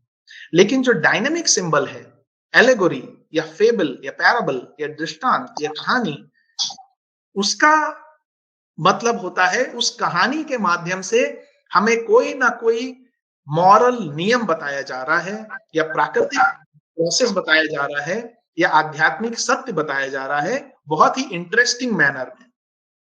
और भले ही वो स्टोरी का उससे कोई लिंक हो या ना हो, इससे कोई फर्क नहीं पड़ता और जनरली नहीं होता है। और इसीलिए पुराणों या बाइबल या कुरान को पढ़ने वाले लोग शब्दशः उसका वही अर्थ समझ के अर्थ का अनर्थ कर देते हैं। जैसे दुर्गा सप्तशती को ले हैं, वो केवल एक कहानी के तौर पे हम पढ़ लेंगे तो हमें उससे कुछ ज्यादा लाभ नहीं होगा। लेकिन अगर हम उसको मनुष्य के विकास क्रम से लिंक करेंगे, यम नचिकेता संवाद को अगर हम केवल ये सोच लें कि हाँ नचिकेता जी यम के पास गए और ऐसा, लेकिन हम प्रश्न नहीं करते हैं कि कैसे कोई फिजिकल बॉडी में आफ्टर डेथ जाके यम देवता से बात कर सकता है या यम देवता कोई है भी या नहीं, या यम, नचिकेता और उनके पिता, ये सब हमारे अंदर की ही कुछ स्टेट्स ऑफ कॉन्शियसनेस हैं जो हमें कुछ नियम बताना चाह रही हैं। समय नहीं है वरना मैं कुछ और चीज शेयर करता, लेकिन आगे बढ़ते हैं। वंस अगेन, अच्छा अच्छा, ओके, मैं बार, हाँ चलिए, आपने कह दिया तो मैं एक स्टोरी पुराण से लेना चाहता हूँ, बहुत छोटी सी, कि बृहस्पति देव हैं, उनकी पत्नी तारा हैं और चंद्रमा है। तो ये दिखाया गया है कि चंद्रमा जी तारा जी के साथ मतलब उनका अफेयर हो जाता है और वो उनका मैरिज हो जाती है, बृहस्पति जी को वो छोड़ देती हैं और तारा और चंद्रमा देवी जी और चंद्रमा जी के साथ एक पुत्र या संतान पैदा होती है, बुद्ध। बुद्ध बहुत ही ग्लोइंग और मतलब एनलाइटनिंग है। बुद्ध से यहाँ गौतम बुद्ध से अर्थ नहीं है, बुद्ध मतलब जागृत, डिवाइन विजडम। और बृहस्पति भी उस पुत्र को एक्सेप्ट कर लेते हैं। अब ये कहानी हमने पुराण में पढ़ी तो हम इसका अर्थ लगा लेंगे कि भाई चंद्रमा तो बहुत खराब है कैरेक्टर इनका, देव की ये दूसरे की वाइफ हैं और उनके साथ अफेयर हो गया इनका और उन्होंने जो भी कर लिया, इस तरीके की लोग बात करने लगते हैं। लेकिन बृहस्पति यहाँ पे हैं उस चीज का जिसे कहते हैं प्रतीक है कर्म कांड का, धार्मिक कर्म कांड का। तारा प्रतीक है हमारी सोल का और चंद्रमा प्रतीक है अकल्ट नेचर का, एसोटेरिसिज्म, अकल्ट नेचर, गुह्य विद्या, आत्मविद्या का। तो अब इसको हम अपने अंदर देखें, जब हमारी जीवात्मा केवल कर्मकांड से सेटिस्फाई नहीं रह पाती, उसको और गहरा ज्ञान चाहिए, तो वो क्या करती है, वो कर्म। और हम आप देखिए उपनिषद में शंकराचार्य ने, विवेकानंद जी ने सब जगह लिखा है, कर्म कांड से आप आध्यात्मिक ज्ञान नहीं प्राप्त कर सकते। कर्म कांड से आप मटेरियल चीजें जो प्राप्त करनी हो अपने कर्म के हिसाब से कर सकते हैं, लेकिन आध्यात्मिक ज्ञान के लिए आपको गुह्य विद्या या आत्मविद्या के पास आना पड़ेगा। तो जब हमारी सोल आत्मविद्या या चंद्रमा के साथ आती है तो उससे बुद्धत्व पैदा होता है, यानी डिवाइन विजडम, थियोसॉफी, ब्रह्म विद्या हमारे अंदर उतरती है और वो बृहस्पति को भी प्रिय है। अर्थात जब हम अपने अंदर आए हुए चेंज को और सामने इस ज्ञान को देखते हैं तो हम नेचुरली उन कर्मकांड के प्रति का, चूंकि हम अब विज्ञान भी समझ रहे हैं और उससे हायर विद्या हमें पता चल रही है, तो हम उसको एक्सेप्ट करते हैं कि नहीं, ये हायर विद्या है, ये हायर ज्ञान है। तो कैसे, देखिए एक कहानी जिसे हम शब्दशः अगर ले लें तो अर्थ का अनर्थ कर देंगे और उसके पीछे का जो प्रतीक है उसको अगर हम समझे तो हमारा पूरा ही माइंडसेट चेंज हो जाता है। तो स्टैटिक सिंबल जो है वो भी दो तरीके के होते हैं, नेचुरल और आर्टिफिशियल। नेचुरल सिंबल क्या है, जिन्हें चुना गया है किसी चीज के रिप्रेजेंट करने के लिए, लेकिन केवल इतना ही नहीं, वो उस सिंबल का उस गूढ़ सत्य के साथ कुछ अकल्ट रिलेशन भी है। जैसा कि अभी हम देखेंगे नेचुरल सिंबल में शिवलिंग कि नेचुरल सिंबल ये है कि वो केवल उस चीज को दर्शाता ही नहीं है जिसके साथ उसके गुण मिलते हैं, बल्कि एक मिस्टीरियस फॉर्म में वो उस सत्य से जुड़ा हुआ भी रहता है। जैसे, और आर्टिफिशियल सिंबल ये है कि हम उसको देख के उस चीज का गुणों के बारे में अंदाजा लगा सकते हैं। तो दोनों में अंतर क्या है, एक है शिवलिंग और एक है महादेव का चित्र। महादेव का जो चित्र है वो हमने बनाया है अलग अलग सिंबल्स को जोड़ के और उनके हम कुछ अर्थ निकाल सकते हैं, या और लेकिन शिवलिंग जो है उस पे जब हम ध्यान करते हैं तो उस अकल्ट सत्ता से या जो उस चेतना का जो स्तर है उससे हमारा संबंध स्थापित होता है। जैसे नाम और मंत्र योग, मेरा नाम शिखर है, शिखर की जगह कुछ भी XYZ होता कोई फर्क नहीं पड़ता था, या टमाटर को हम टमाटर कहें या गोभी कहें या बैगन को कुछ और कहें, कोई फर्क नहीं पड़ता, क्योंकि सिंबल है, शब्द सिंबल्स हैं। लेकिन वही शब्द जब मंत्र में उपयोग होता है तो मंत्र का उस मंत्र के ऋषि से, उस चेतना से संपर्क होता है, इसलिए मंत्र में आप शब्द को रिप्लेस नहीं कर सकते। लेकिन आमतौर पे जो हम सिंबल्स यूज कर रहे हैं, वर्ड्स, उसको हम, तो ये आर्टिफिशियल सिंबल हो गया और वो नेचुरल सिंबल हो गया। और इसीलिए अब हम आते हैं जल्दी ही शिवलिंग पे। लेकिन एक चीज हमें हिंदू धर्म के सिंबोलिज्म में ध्यान रखनी चाहिए कि जो मैं पहले भी बात कर चुका हूं कि जो सिंबल्स बनाए गए हैं वो ऐसे बनाए गए हैं कि आमतौर पे कोई भी व्यक्ति उनको समझ सके और उनका अर्थ निकाल सके और उपासना कर सके। उन गुणों को इमेजिन करके। और इसीलिए हर चित्र में हर एक चीज का अपना मीनिंग होता है। उनकी त्वचा का क्या रंग है, उनके कितने हाथ हैं, उनके हाथ किस पोस्चर में हैं, उनके पास क्या क्या टूल्स हैं, अस्त्र शस्त्र हैं, हर चीज का अपना एक पर्टिकुलर मीनिंग होता है। लेकिन ये हम समझे कि ये जितनी भी पावर्स हैं और फंक्शंस हैं, ये उस एक परम सत्ता पर ब्रह्म से निकली हैं। लेकिन यहाँ एक चीज समझ लेनी जरूरी है कि ये जो हम बात कर रहे हैं सिंबोलिज्म की, ये केवल सिंबॉलिक चीजों पर ही अप्लाई होते हैं। लेकिन हिस्टोरिकल इमेजेस, अवतारों या जो आध्यात्मिक टीचर हुए हैं, उनके लिए ये चीज नहीं है। जैसे विष्णु जी का जो चित्र है वो सिंबॉलिक इन नेचर है, लेकिन कृष्ण जी का या मोहम्मद साहब का कोई चित्र तो खैर नहीं मिलता। चलिए महात्मा बुद्ध का या गुरु नानक जी का जो चित्र है वो सिंबल नहीं है। चित्रकार की इमेजिनेशन है, जो उसने अपने इमेजिनेशन से बनाई है पढ़ के कि भाई कृष्ण पीतांबर पहनते थे और मोर मुकुट होता था, और क्योंकि ये सब लोग रियल में हुए हैं, तो ये सिंबॉलिक नहीं है। सिंबॉलिक वो है जिनको हमने, जो हिस्टोरिकल नहीं है और हमने एक पर्टिकुलर उद्देश्य से उन चित्रों को बनाया है। तो ये समझ लेना इंपॉर्टेंट है। अब हम लोग आते हैं शिवलिंग पे, कि शिवलिंग जैसे कि हमने बात की नेचुरल सिंबल है, और इसको समझने के लिए हमें छोटा सा एक चीज समझनी होगी कि जो सिंबल्स हैं ये मैथमेटिक्स या ज्योमेट्रिकल फॉर्म्स से बहुत रिलेटेड होते हैं। और इसलिए अगर थोड़ा सा हमें इस बात का अंदाजा है तो हम कहेंगे कि अगर आप सबसे मैं प्रश्न करूं कि ज्योमेट्री में ऐसी कौन सी शेप है जो सबसे हार्मोनियस कही जाती है, तो वो है एक गोला, स्फीयर। वो सब, क्योंकि अगर उसकी सरफेस पे आप सरफेस टेंशन देखें वो मिनिमम होता है, सेंटर से सरफेस का हर पॉइंट का जो डिस्टेंस है वो इक्वल होता है। अगर उसको हम कट करें तो एक सर्कल मिलता है जो कि स्वयं एक बहुत ही सिमेट्रिकल ऑब्जेक्ट है। तो ये जो स्फीयर है ये किस बात का सिंबल हो सकता है? क्या ये उस पर ब्रह्म, परम तत्व का सिंबल नहीं हो सकता जिसमें सब कुछ हार्मोनाइज्ड अवस्था में है, जिसमें सत्व रज तम गुण इक्विलिब्रियम में है, और मैनिफेस्टेशन अभी शुरू नहीं हुआ है, अभी होमोजीनियस अवस्था में है सब कुछ। लेकिन हम कहेंगे ऐसा सिंबल तो हमने किसी टेंपल में नहीं देखा, किसी मंदिर में गोले का पूजा होती हो नहीं। बात भी सही है, क्योंकि उस परम तत्व, परम सत्ता से हम बाहर से कोई रिलेशन बना ही नहीं सकते, क्योंकि वहां द्वैत है ही नहीं, वो अद्वैत, परम अद्वैत की अवस्था है। और इसीलिए हम उसकी पूजा नहीं कर सकते, क्योंकि वो पूजा के लिए अवेलेबल ही नहीं है, वहां कोई रेस्पॉन्स ही नहीं है। और इसीलिए देखते क्या है हम मंदिर में, वो चाहे मक्का में जो पत्थर है वो हो या शिवलिंग हो जिसे हम कहते हैं, वो हमें हर जगह दिखाई देता है अलग अलग रूपों में। क्यों?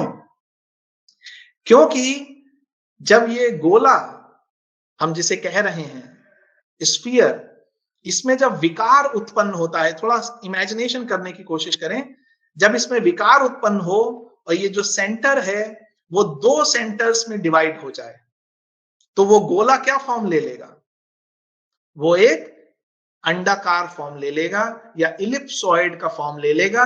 और यही इलिप्सॉइड जो है यही हमारा शिवलिंग है। और ये क्यों शिवलिंग है? क्योंकि ये जो एक सेंटर, परब्रह्म का जो सेंटर था, वो जो डिवाइड हुआ, डिफरेंशिएट हुआ, शिव शक्ति, यही शिव और शक्ति वो दो सेंटर्स हैं इस पूरे ब्रह्मांड में, जिनसे कि बाकी के नीचे के सभी तत्व पैदा हो रहे हैं। यहां हम देखिए किसी की सुपीरियरिटी इंफीरियरिटी की बात नहीं करेंगे कि हम कहें नहीं नहीं विष्णु जी भी उस लेवल पे हैं और ब्रह्मा जी भी उस लेवल पे हैं। यहां केवल अभी हम नाम को समझें। शिव का मतलब परम कल्याणकारी, उसको हम किसी इमेज से ना जोड़ें, और शक्ति मतलब पावर, यानी परम कल्याणकारी फंक्शन और परम कल्याणकारी शक्ति। तो जब शिव और शक्ति में डिफरेंशिएशन फर्स्ट टाइम उस परब्रह्म से पैदा होता है, फर्स्ट लेवल ऑफ डिफरेंशिएशन, सोचिए वो चेतना की कितनी हाई स्टेज होगी। जिसमें आगे आने वाले सभी यूनिवर्सेस शामिल हैं, सभी प्रकार के द्वैत शामिल हैं, और उसी में वो द्वैत भी शामिल है पुरुष और स्त्री का, मेल और फीमेल, जिसको कि हम शिवलिंग को इतना लो लेवल पे समझ रहे हैं कि वो केवल एक रिप्रोडक्टरी ऑर्गन है। वो भी, हालांकि उसका रूट भी वही है, लेकिन क्या हम मैग्नेट की पूजा करते हैं? मैग्नेट में भी तो नॉर्थ पोल साउथ पोल है। क्या हम इलेक्ट्रिसिटी की पूजा करते हैं? उसमें भी तो पॉजिटिव और नेगेटिव है। नहीं। तो उसी प्रकार से केवल शिवलिंग को एक रिप्रोडक्टरी ऑर्गन के रूप में पूजा करना, या वो तो उसका बहुत डिग्रेडेशन है। ये तो वो चेतना की अवस्था है जहां हम और फर्दर एंड फर्दर यूनिटी की ओर जा रहे हैं। वही यूनिटी है जिसको हमने प्रेयर में कहा, know as one with thee, know he is one with every other. ब्रह्मास्मि तत्वमसि सर्वम खलविदम ब्रह्म, जो शंकराचार्य कहते हैं, वो यही शिव है, शिवलिंग है। और इनकी पूजा हम कैसे कर सकते हैं? इनकी पूजा यही है सबसे बेस्ट कि हम उस पर ध्यान करें। और ध्यान क्या करें? अपने ही, जब धीरे धीरे ध्यान हम उस पर करेंगे, उस चेतना की अवस्था पे अपना ध्यान कंसेंट्रेट करेंगे जहां सारे द्वैत मिट जा रहे हैं, वहीं से फिर हम उस परम अद्वैत की ओर अगला स्टेप ले पाएंगे। और यही शिवलिंग की महत्ता है। और अगर हम देखें तो शिवलिंग केवल हिंदू धर्म तक सीमित नहीं है। मक्का में जो पत्थर है जिसे लोग कहते हैं, वो भी एक शिवलिंग का ही फॉर्म है। क्रिश्चियनिटी में जो ईस्टर एग, अगर आप देखते हो ईस्टर की जो फेस्टिवल होती है, उसमें एग्स एक्सचेंज करते हैं लोग। वो अंडा क्या है? वो भी शिवलिंग का ही फॉर्म है। और अगर और आगे जाएं, अगर आप देखें कंप्यूटर की जो बाइनरी लैंग्वेज है 0 और 1, उसका उद्गम भी शिवलिंग है। क्यों? अगर हम अर्घ के साथ शिवलिंग को देखें तो शिवलिंग को अगर हम 1 और जो अर्घ है 0, सो 1 एंड 0, उस लैंग्वेज, बाइनरी लैंग्वेज का भी ओरिजिन शिवलिंग है। और साथ ही 1 और 0 यानी 10, जो कि इस यूनिवर्स का नंबर है, जिसमें अनमैनिफेस्ट और मैनिफेस्ट, शिव शक्ति, पुरुष प्रकृति, इम्पर्सनल पर्सनल दोनों शामिल हैं। 10 नंबर, जिसे कि जनरली सचिन तेंदुलकर अपनी क्रिकेट टी शर्ट पे पहनते थे और अपने लिए लकी मानते थे। बहुत लोग 10 नंबर्स को इंपॉर्टेंट मानते हैं। और 10 नंबर मतलब ऑल इंक्लूसिव, वो उस बात का भी सिंबल है। और ब्रह्मांड, जिसे हम कहते हैं ब्रह्म का अंडा जो है, वो स्वयं इस अंडाकार फॉर्म में है, मंडेन एग। और आगे चलें अगर, तो 3 लेवल्स पे हम इस शिवलिंग की महत्ता देख सकते हैं। सोलर सिस्टम में सूर्य के चारों ओर ग्रह किस फॉर्म में चक्कर लगा रहे हैं? इलिप्टिकल फॉर्म में, जिसमें 2 फोकस हैं, एक पे सन है, एक पे दूसरा मिस्टीरियस प्लैनेट है जिसका थियोसॉफी में नाम नहीं दिया गया है, लेकिन आगे चल के शायद हम लोगों को कभी पता चले। ह्यूमन लेवल पे आए तो हमारे जितने शरीर हैं, स्थूल शरीर को छोड़ के, उनका शेप क्या है? आप मैन विजिबल एंड इनविजिबल पुस्तक जो है उसमें पढ़ें, हमारे सूक्ष्म शरीरों का जो शेप है वो सब अंडाकार है।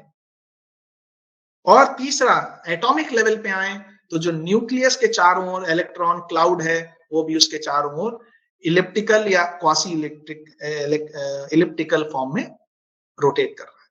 तो अगर हम देखें तो ये शिव शक्ति तत्व जो है हमारे पूरे एग्जिस्टेंस में व्याप्त है। और इसीलिए ये केवल रीजनरेशन का माध्यम का सिंबल नहीं है, बल्कि उस हाई लेवल ऑफ चेतना का सिंबल है, जिसपे अगर हम ध्यान करें तो हम अपने अंदर स्थित, और वो शिव शक्ति का रिफ्लेक्शन हमारे अंदर है। आत्मा और बुद्धि, आत्म तत्व जिसे हम शिव तत्व कहते हैं, और बुद्धि उसकी शक्ति, हालांकि उसको विष्णु तत्व भी कहा जाता है, लेकिन वही जो 2 तत्व हैं वही हमारे लिंक हैं उस परम तत्व से। और उस जितने अंदर हम अपने जाएंगे उतने ही उसको समझ पाएंगे। अंत में जल्दी से मैं, चूंकि जो तनेजा जी ने जो इमेज दी थी उसमें शिवलिंग के साथ महादेव जी की भी पिक्चर है, तो मैं थोड़ा सा उनके बारे में भी शेयर इसलिए करना चाहता हूं कि हमने नेचुरल सिंबल की बात कर ली, आर्टिफिशियल सिंबल की बात भी कर लें।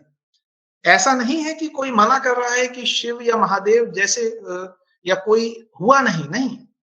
योग वाशिष्ठ में कहा गया है बहुत क्लियरली, और देवी भागवत में कहा गया है, HPB कोट करती हैं कि ये सब पोस्ट्स हैं। पोस्ट मतलब फंक्शन एंड पावर।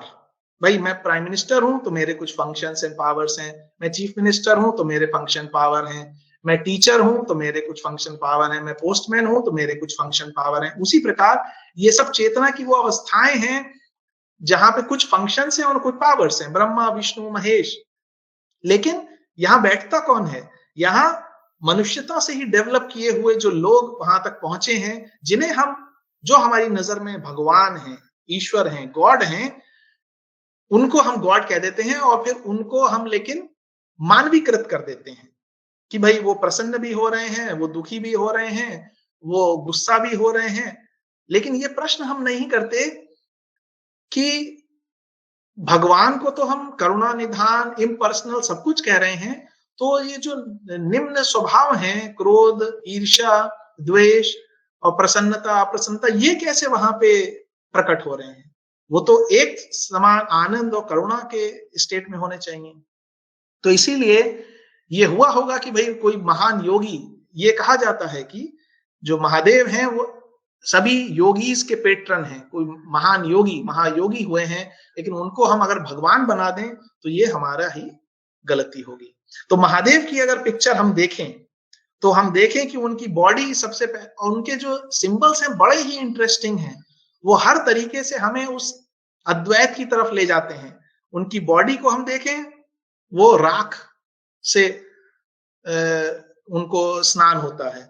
हम लोग महाकाल का स्नान उज्जैन में देखते हैं, राख से हो रहा है शिवलिंग का, या उनको हम, शिवलिंग को हम महादेव से इक्विवेलेंट मान देते हैं, लेकिन एक सेंस में है, लेकिन एक सेंस में अलग भी है। राख मतलब क्या?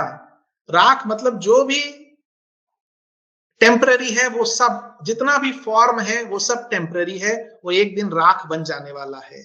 लेकिन राख बहुत न्यूट्रिशियस भी होती है। राख को आप देखें, वॉल्केनिक राख हो या वुड की राख हो, उसको लोग आजकल फर्टिलाइजर्स के रूप में यूज करते हैं। तो इसी तरह मनुष्य की जो राख बन जाती है, वहां भी नए नए तरह के पौधे और वो निकलते हैं। तो राख एक तरीके से हमें इम्परमानेंस को भी दिखा रही है, लेकिन पुनरुज्जीवन को भी दिखा रही है। जैसे फीनिक्स बर्ड जो है वो राख से निकलती है। क्रिसेंट मून, चंद्रमा जो महादेव जी के सर पे रहता है, वो हालांकि चंद्रमा समय का भी रूपक है और मन का भी रूपक है। समय का रूपक अगर देखें तो बहुत क्लियरली ये स्पष्ट है कि महादेव जो चेतना का लेवल है वो समय के बियॉन्ड है। He is always in the eternal, past present future, जिसे हम कहते हैं live in the eternal, neither in present और फ्यूचर। और अगर मन के रूप में अगर उसका सिंबल लें तो बियॉन्ड माइंड है। तो बियॉन्ड माइंड और बियॉन्ड टाइम दोनों एक ही चीज है। लेकिन हम कहेंगे फिर चंद्रमा दिखाया ही क्यों गया? वो दिखाया इसीलिए गया है क्रिसेंट फॉर्म में, केवल एक छोटे से आर्क के फॉर्म में, कि भले ही हम मन के परे चले गए, लेकिन व्यक्त करने के लिए हमें मन की टूल के रूप में आवश्यकता पड़ती है। हम जितने भी हाई लेवल पे चले जाएं, अभी हम आगे देखेंगे अगले लेक्चर में अवतार में, कि कैसे अवतार को भी इन शरीरों की आवश्यकता पड़ती है। और थर्ड जो मीनिंग है मून का, अगर हम उसको एक अर्घ के रूप में लें तो कैरियर ऑफ द सीड्स, और सीड्स मतलब न्यू लाइफ। तो इसीलिए महादेव को हम कहते हैं कि वो विध्वंस भी करते हैं लेकिन पुनरुद्धार भी करते हैं। फिर आता है डमरू। डमरू भी बहुत इंटरेस्टिंग। डमरू और त्रिशूल को हम लोग एक साथ लेते हैं क्योंकि अक्सर आपने देखा होगा डमरू हमेशा त्रिशूल पे बंधा रहता है। तो डमरू क्या है? डमरू एक विशिष्ट अपने फॉर्म के हिसाब से भी और अपनी साउंड के हिसाब से, दोनों तरह से विशेष है। उसका अगर हम शेप देखें तो वो हमें एक 2 डायमेंशंस का लुक देता है, कि एक डायमेंशन से शुरू हुआ, वो खत्म होती जा रही है, एक 0 पॉइंट आया और वहां से दूसरी डायमेंशन शुरू हो रही है। तो परमानेंट और इम्परमानेंट, अद्वैत द्वैत, ये एक हमें उससे मिलता है। लेकिन और इंपॉर्टेंट बात जो है, जो डमरू की जो साउंड है, इसीलिए कहा गया है कि जो इस संसार की शुरुआत हुई वो नाद से हुई। इसीलिए नाद ब्रह्म शब्द यूज होता है, या लोगोस शब्द यूज होता है, या कहा जाता है कि in the beginning the word was with God, the word was God, Bible में कहा गया है। तो वर्ड क्या है, यानी आकाश तत्व या ध्वनि। तो वो जो ध्वनि है वो पैदा कर रहा है और उससे ये सारे चीजें नीचे डेवलप हो रहे हैं। लेकिन केवल ध्वनि नहीं है, डमरू की जो विशेष आवाज है वो दो लय हैं, उसमें दो रिदम्स हैं, एक रिदम मैनिफेस्टेशन, एक रिदम प्रलय, एक रिदम मैनिफेस्टेशन, एक रिदम प्रलय। तो ऑल्टरनेट वो चल रहा है। और त्रिशूल जब मैनिफेस्टेशन होता है तो ये त्रिशूल मैनिफेस्टेड होता है त्रिगुण फॉर्म में, जिसको कबीरदास जी ने कहा है, जो तो को कांटा बोए ताही बो तो फूल, तो को फूल के फूल है भाको है त्रिशूल। यानी त्रिशूल मतलब तीन प्रकार के कष्ट, दैहिक, दैविक, भौतिक, दैविक और आध्यात्मिक। और ये कष्ट मैनिफेस्टेशन में क्यों? क्योंकि त्रिगुण, तीन गुणों से चालित ये प्रकृति है, ये मैनिफेस्टेशन है। तो हमारे हर कर्म, हर लेवल पे हमारे कर्म का फल आता है, भौतिक लेवल पे, दैविक लेवल पे, आध्यात्मिक लेवल पे। तो इसीलिए अगर हम कांटे बोएंगे वो भी हमारे पास त्रिशूल के फॉर्म में आएगा, अगर हम फूल बोएंगे तो वो भी हमारे पास फूल के रूप में आएगा। फिर बुल या नंदी को हम देखते हैं, वृष, जिसे कि हमेशा ही एक शक्ति, राइटियसनेस का एक प्रतीक माना गया है बुल को, कि शक्ति हमारे पास तभी आएगी, हमारी आत्मशक्ति तभी डेवलप होगी जब हम नैतिक रूप से क्लियर होंगे, a clean life, an open mind. और नैतिकता, ये सामाजिक नैतिकता से इसका रिलेशन नहीं है कि हम समाज को दिखाने के लिए कुछ कर्म कर रहे हैं, नहीं, क्योंकि कई बार वास्तविक नैतिकता सामाजिक नैतिकता के विपरीत भी जा सकती है। इसीलिए वो जो ऑथेंटिक नैतिकता है, जो यूनिवर्सल है, जितना अधिक हम नैतिक होंगे, क्लियर होंगे, ये जो आत्मशक्ति रूपी बुल है वो हमारे अंदर आएगा और वो हमेशा महादेव को देखेगा। यानी जितना ही हम राइट होंगे उतना ही हम शिवता की ओर बढ़ेंगे, उतना ही कल्याण हमारे जीवन में आएगा। तो इसीलिए ये उसका वो है। और उसी प्रकार जो थर्ड आई है जिसको हम देखते हैं महादेव में, वो हम लोगों ने कई बार पढ़ चुके हैं कि वो जो थर्ड आई है वो स्पिरिचुअल विजडम, स्पिरिचुअल इंसाइट या प्रज्ञा की प्रतीक है। जब हमारी वो थर्ड आई से हम देखते हैं तो हम डिजायरलेस हो जाते हैं, कामदेव का अंत हो जाता है। इसीलिए महादेव का एक नाम निरीह भी है, निरीह अर्थात जिसकी इच्छा खत्म हो गई हो। और एक है टाइगर स्किन, जो टाइगर स्किन पे बैठते हैं, ये भी एक बड़ा ही डीप सिंबल है। कई लोग कह देते हैं कि ये फियरलेसनेस का सिंबल है, लेकिन अगर हम कह रहे हैं फियरलेसनेस उस लेवल पे भी हमें बतानी पड़ रही है तो ये बड़ी छोटी बात है। इसका कुछ गहन अर्थ होना चाहिए, और गहन अर्थ ये है, जैसी अभी हमने बात की, शिव शक्ति तत्व से ही वो सारी तत्व निकलते हैं, वो सारी जो एनर्जी है वो उसी शिव तत्व में समाहित है, बिगिनिंग ऑफ द कॉस्मोस में। तो वो जो लेकिन पोटेंशियल फॉर्म में है। तो और जो टाइगर है वो दुर्गा जी का वाहन है, जो कि strength in the most concentrated form दर्शाता है, लेकिन यहाँ पे डेड है, यानी वो शक्ति सुप्त अवस्था में है शिव चेतना के लेवल पे, जिससे कि ये सारा जगत निकलने वाला है। तो इस बात का वो सिंबल है। और भी बहुत सारे सिंबल्स हैं, लेकिन समय हो चुका है, मैं क्षमा चाहता हूं।